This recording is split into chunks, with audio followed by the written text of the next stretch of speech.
All right, welcome back to Law Call. We're glad you could join us tonight. We've got a caller on the line. G, go ahead with your question.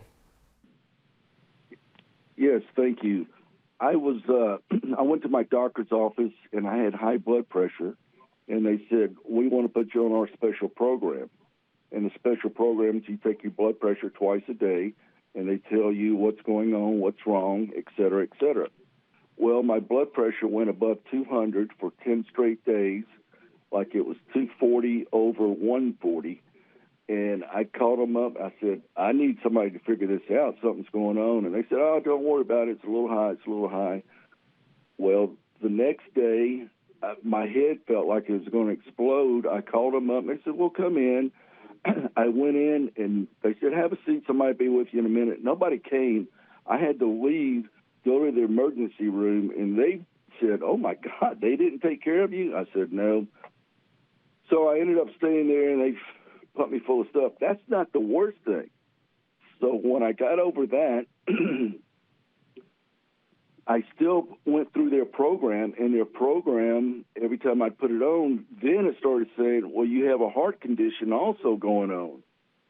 And that lasted for 2 more weeks, and I called them up. I said, it's telling me that I have a heart condition going on also.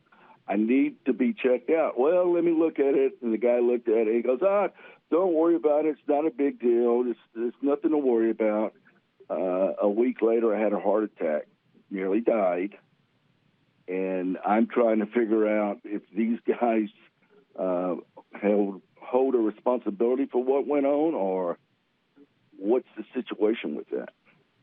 Well, I tell you, G, we're glad to have you on the phone tonight, and this is a very serious thing. We're glad you survived, obviously, and Chris and Ted know about how to handle these things. There's evidence issues, right, Chris, to preserve evidence? And yeah. So, G, I'm sorry, Doug. G, what you want to do is preserve, any devices that they sent home with you to test your blood pressure and your heart rate. Preserving the evidence is critical in this issue. Also, keep in mind that medical malpractice case, sometimes doctors have very poor bedside manner, but it doesn't mean they've committed medical malpractice. So answering the question very, I guess, lightly on this one is because we can call you and talk to you and get more facts and get more in depth with it.